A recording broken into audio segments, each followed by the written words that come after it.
Roadmap ঘোষণা, সুষ্ঠু নির্বাচন ভণ্ডুলের নীতি নীল নকশা, দাবি ডক্টর সৈয়দ আব্দুল্লাহ মোহাম্মদ তাহেরের।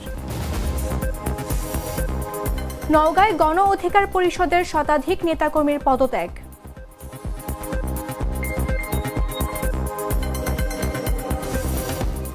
শরীয়তপুরে বিএনপি নেতা হত্যা মামলার আসামির বস্তাবন্দি মরদেহ উদ্ধার।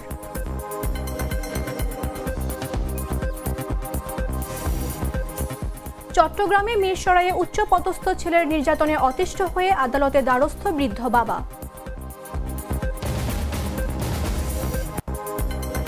এবং মেহেরপুরে বস্তায় আদা চাষে কৃষকদের ভাগ্যের পরিবর্তন, পতিত জমি এখন সোনার খনি।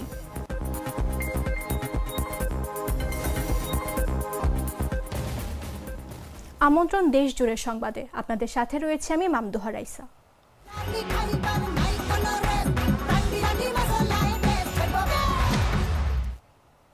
নির্বাচনের রোডম্যাপ ঘোষণা একটি সুষ্ঠু নির্বাচন ভণ্ডুলের নীল নকশা বলে মন্তব্য করলেন জামায়াতে ইসলামীর নায়েবে আমির ও সাবেক সংসদ সদস্য ডক্টর সৈয়দ আব্দুল্লাহ মোহাম্মদ তাহের। শুক্রবার কুমিল্লার চৌদ্দগ্রাম উপজেলার কালীরবাজার ইউনিয়নে এক সমাবেশে এ মন্তব্য করেন তিনি। ডক্টর তাহের এ সময় বলেন, ফেব্রুয়ারিতে নির্বাচন নিয়ে জামায়াতের কোনো আপত্তি নেই, কিন্তু একটি সুষ্ঠু অবাধ নির্বাচনের জন্য কিছু বিষয় সুরাহা হওয়া খুব জরুরি। গতকালের যে পথ নকশা দিয়েছে, আমরা মনে করি এটা এই নির্বাচনের পথ নকশা একটি সুষ্ঠু নির্বাচন ভণ্ডুল করার জন্য একটি নীল নকশা। এটা আমরা হতে দেব না। আমরা এই নির্বাচন কমিশন সরকারকে বাধ্য করব যে চার্টার রিফর্ম চার্টারের মাধ্যমে পিআরের মাধ্যমে আগামী নির্বাচন হতে হবে এবং সেটা বাধ্যকর হবে ইনশাআল্লাহ। আমি আরেকটি বিষয়ে কথা বলতে চাই, সেটা হচ্ছে নির্বাচন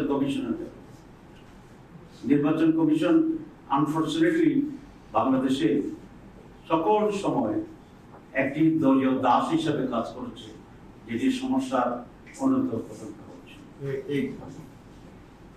তারা শুধু অন্যায় কথা বলছে। সিসি একবার বলেছে যে পিআর সিস্টেম সংবিধানে নাই, আবার গতকালও শুনেছি তার ব্রিফিং এর জন্য। আসলে আমি আশা করি যে ওনারা সংবিধান সম্পর্কে ধারণা রাখেন। সংবিধানে নির্বাচন করার কথা বলা হয়েছে, কিন্তু কোন পদ্ধতিতে করা হবে এটা কিন্তু বলা হয়। সুতরাং আজকে দুটো পদ্ধতির প্রস্তাব, একটি আগের ট্রেডিশনাল যে পদ্ধতি কনস্টিটিউয়েন্সি ওয়াইজ, আর আমরা নতুন বলেছি পিআর সিস্টেম। সুতরাং এই দুটো পদ্ধতির ভিতরে যে কোনো একটি সেটেল না হওয়া পর্যন্ত একটি সিস্টেমে নির্বাচনের পথ নকশা ঘোষণা করাটা এটা তাদের জন্য বড় ধরনের অপরাধ। গণ অধিকার পরিষদের কেন্দ্রীয় কমিটির বিরুদ্ধে বিভিন্ন অনিয়ম ও স্বেচ্ছাচারিতার অভিযোগ তুলে নওগাঁ জেলা উপজেলার বিভিন্ন ইউনিটের শতাধিক নেতাকর্মী একযোগে পদত্যাগ করেছেন। শুক্রবার দুপুরে শহরের পেরিমোহন সাধারণ গ্রন্থাগার মিলনায়তনে আয়োজিত এক সংবাদ সম্মেলনে তারা এই পদত্যাগের ঘোষণা দেন। সংবাদ সম্মেলনে লিখিত বক্তব্য পাঠ করেন জেলা গণ অধিকার পরিষদের সহসভাপতি এবাদুল ইসলাম। তার সঙ্গে উপস্থিত ছিলেন সহসভাপতি আখতারুল ইসলাম, যুগ্ম সাধারণ সম্পাদক মেহেদি হাসান, সহ সাংগঠনিক সম্পাদক আবু রায়হান সহ জেলা ও উপজেলার বিভিন্ন ইউনিটের নেতারা। লিখিত বক্তব্যে অভিযোগ করা হয়, বিভিন্ন কমিটি গঠনে বাণিজ্য হয়েছে। কোনো কর্মসূচি করতে হলে কেন্দ্রীয় নেতাদের আনতে জেলা থেকে অর্থ সংগ্রহ করতে বলা হয়, যা এক প্রকার চাপ ও অবিচার। এ সময় সংগঠনের বর্তমান কমিটি ঘোষণার বিরুদ্ধেও ক্ষোভ প্রকাশ করেন বক্তারা। আমরা অত্যন্ত দুঃখ ও ভারাক্রান্ত হৃদয়ে জানাচ্ছি যে আজ থেকে আমরা বাংলাদেশ গণ অধিকার পরিষদের সকল পর্যায় থেকে পদত্যাগের ঘোষণা দিচ্ছি। এই সিদ্ধান্ত হঠাৎ বা আবেগপ্রণয় নয়, দীর্ঘদিনের পর্যবেক্ষণ, অভিজ্ঞতা ও বিবেকের তাড়না থেকে আমরা এই সিদ্ধান্ত নিতে বাধ্য হয়েছি। এখন বর্তমানে আমরা এটা আপনাদেরকে জানাচ্ছি না যে আসলে আমরা কোথাও যাব বা। নওগাঁ জেলাতে গণ অধিকার পরিষদকে অবাঞ্ছিত ঘোষণা করছি, এই কমিটিকে প্রত্যাখ্যান করি। এরা কিন্তু সবাই প্রত্যেকটা উপজেলা এবং জেলা কমিটির সদস্য। শরীয়তপুরের জাজিরায় পরপর 2 হত্যাকাণ্ড এলাকায় নেমে এসেছে আতঙ্ক। বিএনপি নেতা খবির সর্দার হত্যা মামলার প্রধান আসামি আলমাস সর্দারের বস্তাবন্দি মরদেহ উদ্ধার করেছে পুলিশ। বৃহস্পতিবার রাত 11টার দিকে বড়কান্দি ইউনিয়নের উমরদি মাদবরকান্দি এলাকায় মাটি চাপা অবস্থায় মরদেহটি পাওয়া যায়। প্রতিনিধির পাঠানো তথ্যচিত্রের বিস্তারিত ডেস্ক রিপোর্টে। আমি আপনাদের কাছে বিচার চাই, দর্শকের কাছে বিচার চাই।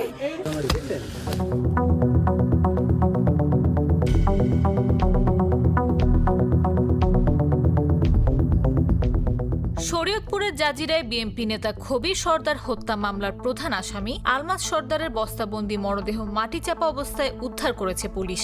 বৃহস্পতিবার রাত 11টার দিকে বড়কান্দি ইউনিয়নের উমরদি মাতবর কান্দি এলাকা থেকে মরদেহ উদ্ধার করা হয়। পুলিশ জানায়, বৃহস্পতিবার রাতে একটি পরিত্যক্ত বাড়ির পাশ থেকে দুর্গন্ধ বের হলে মাটি খুঁড়ে বস্তাবন্দি মরদেহ দেখতে পায় স্থানীয়রা। পরে পুলিশ মরদেহ উদ্ধার করে। নিহতের স্বজনরা মরদেহ শনাক্ত করে।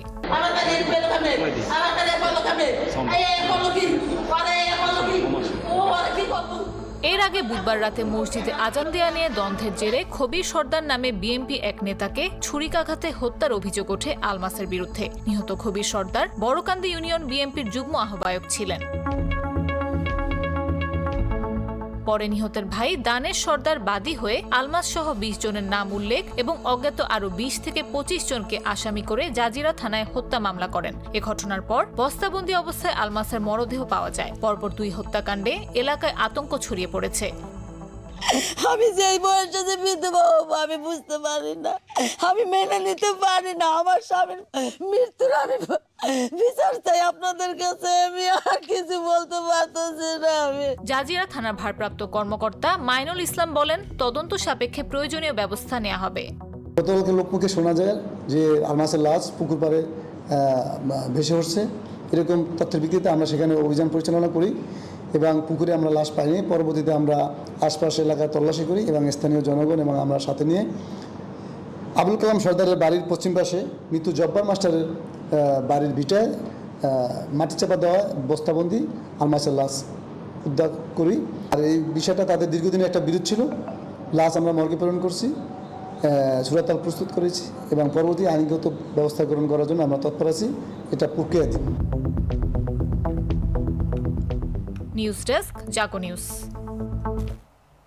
চট্টগ্রামের মিরসরাইয়ে বৃদ্ধ বাবাকে বসতভিটা থেকে উচ্ছেদ ও সম্পত্তি দখলের অভিযোগ উঠেছে ছেলের বিরুদ্ধে। অতিষ্ঠ হয়ে ভুক্তভোগী বাবা মামলা করেন। আদালত মামলার তদন্তে পুলিশ ব্যুরো অব ইনভেস্টিগেশন পিবিআইকে নির্দেশ দিয়েছেন। অভিযোগে বলা হয়েছে, ছেলের শারীরিক ও মানসিক নির্যাতনের কারণে বৃদ্ধ বাবা নিরাপত্তাহীনতায় ভুগছেন। প্রতিনিধির পাঠানো তথ্যচিত্রের বিস্তারিত ডেস্ক রিপোর্টে।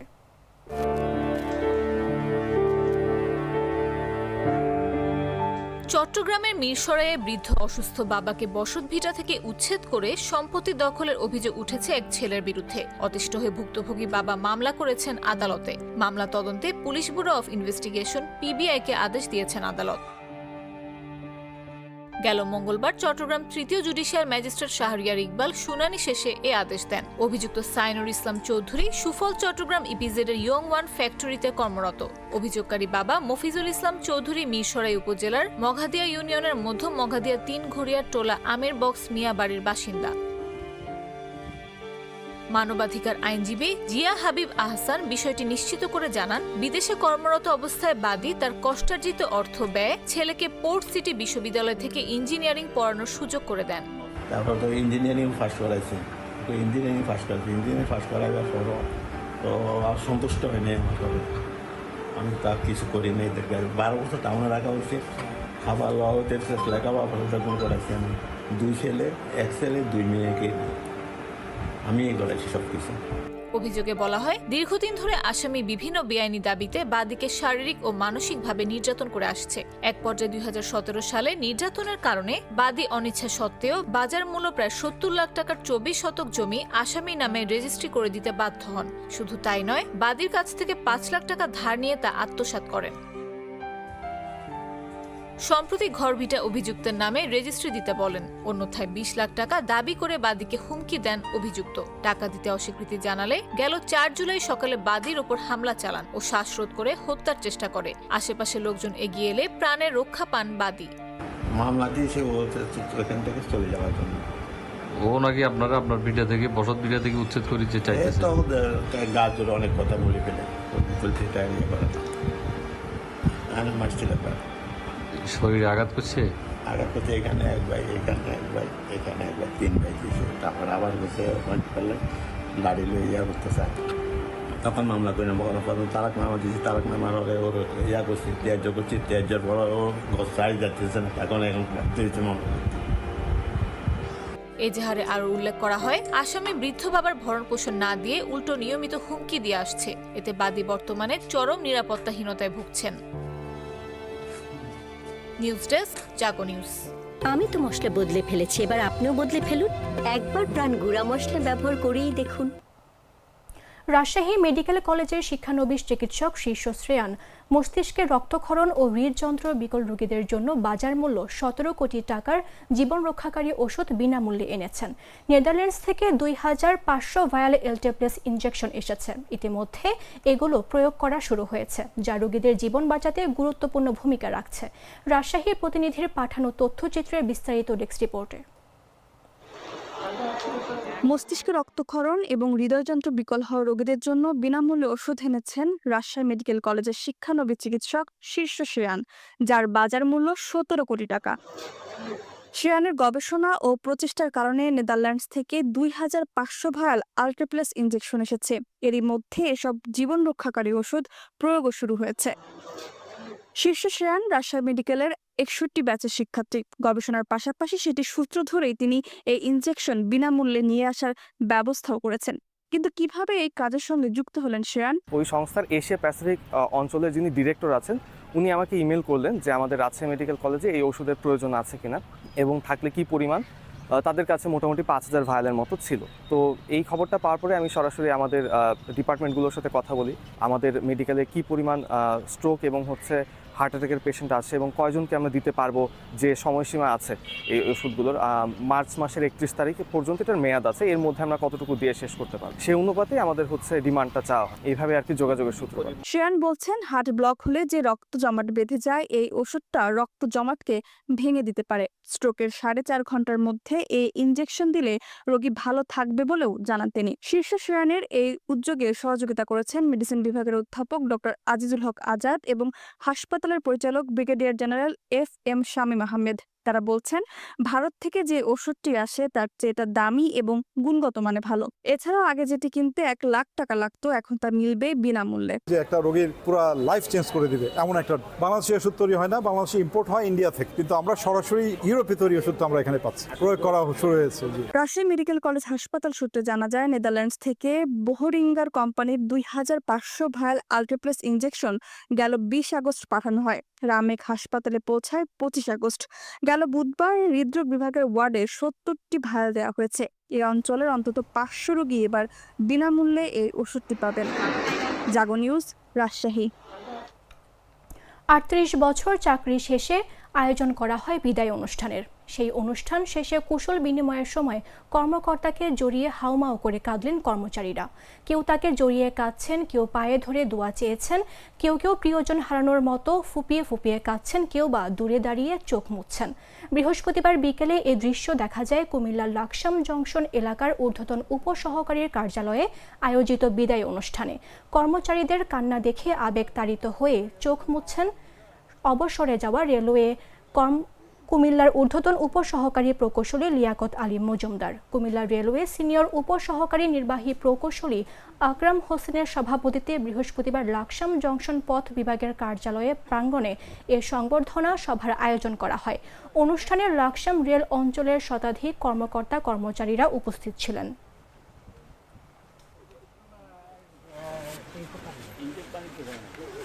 আমার সেরকম কর্মদক্ষতা ছিল, যার কারণে আজকে সব কর্মচারীরা আমার জন্য আবার আরেকটা জায়গায় সুদিন।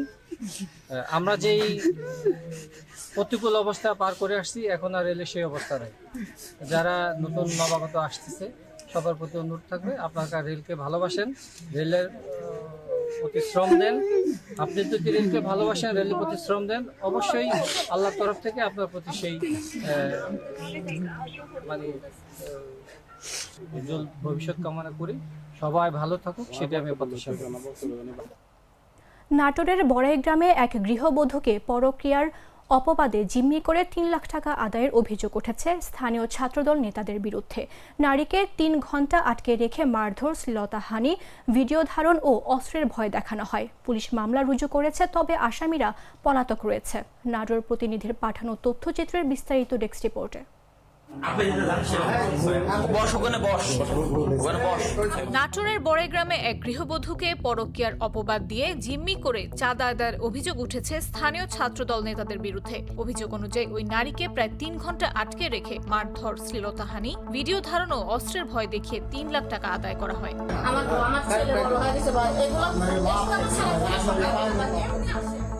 ভুক্তভোগী নারী বুধবার রাতে বড়াইগ্রাম থানায় ৫ জনের নাম উল্লেখ করে অজ্ঞাত আরো কয়েকজনকে আসামি করে মামলা দায়ের করেন। মামলার এজাহারে বলা হয়, উপজেলার বনরূপা আবাসিক এলাকায় 2 সন্তান নিয়ে বসবাস করছিলেন ওই নারী। তার স্বামী প্রবাসে কর্মরত। গেল শনিবার দুপুরে এক আত্মীয় বড় ভাই বেড়াতে এলে স্থানীয় ছাত্রদল নেতা রনি সহযোগীদের ডেকে আনেন। এরপর তারা বাসায় ঢুকে ওই নারী ও আত্মীয়কে পরকীয়ার অপবাদ দিয়ে পিস্তল দেখিয়ে ভয় দেখায় এবং আপত্তিকর অবস্থায় যেতে বাধ্য করে ভিডিও ধারণ করে। দিয়ে দিছি এরা ইনার দুজন বিগত দিন ধরে এখানে এসে এবং অনেক কিছু। এক পর্যায়ে তারা ভিডিও ভাইরাল করার হুমকি দিয়ে 10 লাখ টাকা দাবি করে। অস্বীকার করলে শুরু হয় নির্যাতন। পরে ওই নারী স্বর্ণালংকার বন্ধক রেখে 3 লাখ টাকা তুলে দেন। চলে যাওয়ার আগে আসামিরা বাকি 7 লাখ টাকা 3 দিনের মধ্যে দেওয়ার হুমকি দিয়ে যায়। আমার ছেলে চোখের সমস্যার জন্য অনেকদিন ধরে বাসায় আছে। তো আমার বাসায় আমার চাচাতো ভাই আমার ছেলেকে পড়াইতে আসে এই দুপুর টাইমে। তো রাস্তার কিছু কোলাপার প্রায় জিজ্ঞেস করে আমার ওই ভাইটাকে যে আপনি এই টাইমে পড়াতে যান, কেন যান, কিসের জন্য? মানে আমার গ্রামের একটা ভাই আমার ছেলেকে পড়াইতে আসে। ভুক্তভোগী নারী ইউএনও লায়লা জান্নাতুল ফেরদৌসকে বিষয়টি জানালে তিনি থানায় অভিযোগ করতে পরামর্শ দেন। বড়াইগ্রাম থানার ওসি গোলাম সারওয়ার হোসেন জানান, মামলা রুজু রয়েছে এবং আসামিরা পলাতক। তাদের গ্রেফতারে অভিযান চলছে। জেলা বিএনপি ও ছাত্রদল নেতারা এ বিষয়ে জানান, অভিযুক্তরা দোষী প্রমাণিত হলে দলীয় পরিচয় কাজে লাগাতে পারবে না। তাদের বিরুদ্ধে বহিষ্কার সহ আইনগত ব্যবস্থা নেওয়া হবে। পুলিশ সুপার মোহাম্মদ আমজাদ হোসাইন বলেন, এ ঘটনায় দ্রুত ব্যবস্থা নেওয়া হবে। মেহেরপুরে পতিত জমি ও বাড়ির আঙিনায় বস্তা পদ্ধতিতে আদা চাষ করে লাভবান হচ্ছেন কৃষকরা। কম খরচ, সহজ পরিচর্যা ও ভালো ফলনের কারণে দ্রুত জনপ্রিয় হয়ে উঠেছে এ পদ্ধতি। স্থানীয় চাহিদা মেটানো ছাড়াও আমদানি নির্ভরতা কমানো সম্ভব হচ্ছে বলে জানাচ্ছেন কৃষি কর্মকর্তারা। মেহেরপুর প্রতিনিধির পাঠানো তথ্যচিত্রের বিস্তারিত ডেস্ক রিপোর্টে।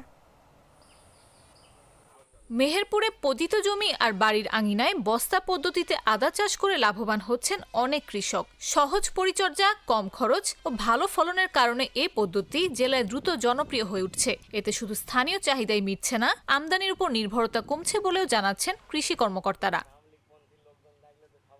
কৃষকেরা জানান, প্রতি বস্তায় মাটি ও জৈব সার মিশিয়ে আদা রোপণ করা হয়। নিয়মিত পানি ও ছায়ার ব্যবস্থা করলেই 1.5 থেকে 2 কেজি পর্যন্ত ফলন মেলে। প্রতি বস্তায় খরচ হয় মাত্র 50 থেকে 60 টাকা, অথচ বাজারে প্রতি কেজি আদার দাম থাকায় যথেষ্ট লাভ মিলছে।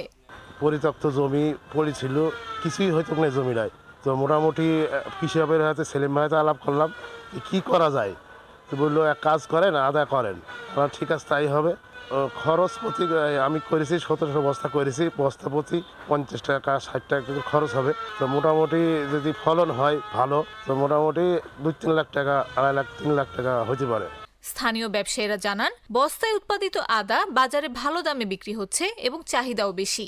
তো এইরকম যদি আমাদের বাংলাদেশের প্রত্যেকের কৃষক আশেপাশে পরিত্যক্ত জায়গাতে যদি আদা চাষ করে থাকে, তাহলে সবাই লাভবান হবে এবং বিক্রি করেও অনেক পয়সা উপার্জন করার সম্ভব হবে। উপজেলা কৃষি কর্মকর্তা সেলিম হোসেন জানান, কৃষকদের পতিত জমি কাজে লাগাতে এই পদ্ধতি তারা ব্যবহার করছেন। মশলার উন্নত জাত ও প্রযুক্তি সম্প্রসারণ প্রকল্পের আওতায় প্রথমে আমরা এই মুজিবনগর উপজেলার বিভিন্ন গ্রামে এই কৃষকদের, যেমন মহাজনপুর ইউনিয়নের কমরপুর ব্লকে চঞ্চল সাহেবকে, এই জায়গাটা পতিত অবস্থায় ছিল বলে তাকে আমরা বস্তাতে আদা চাষ করার জন্য আমরা চঞ্চল সাহেবকে বলি এবং চঞ্চল সাহেব সাথে সহজেই রাজি হয়ে যান।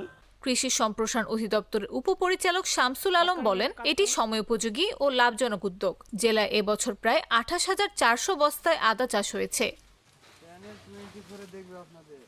এই উদ্যোগ ছড়িয়ে পড়লে মেহেরপুর সহ আশেপাশের অঞ্চলগুলো পতিত জমিকে কাজে লাগিয়ে টেকসই কৃষি উন্নয়নের পথে এগিয়ে যাবে বলে আশাবাদ ব্যক্ত করেন এই কর্মকর্তা।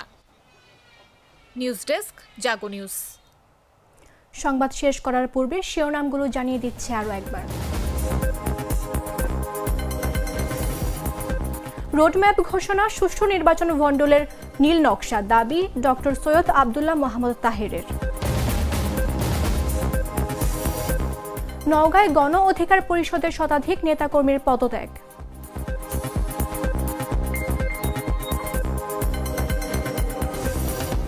শরীয়তপুরে বিএনপি নেতা হত্যা মামলার আসামির বস্তাবন্দি মরদেহ উদ্ধার।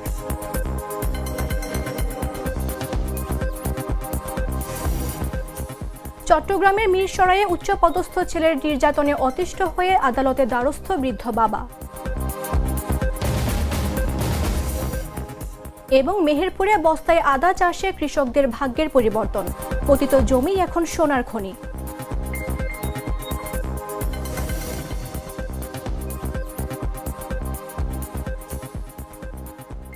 দর্শক, এই ছিল এখনকার মতো। প্রতি মুহূর্তে সর্বশেষ খবর জানতে ভিজিট করুন jagonews24.com। ফলো করুন আমাদের ভেরিফাইড ফেসবুক পেজ এবং সাবস্ক্রাইব করুন জাগো নিউজের ইউটিউব চ্যানেল। ধন্যবাদ সবাইকে।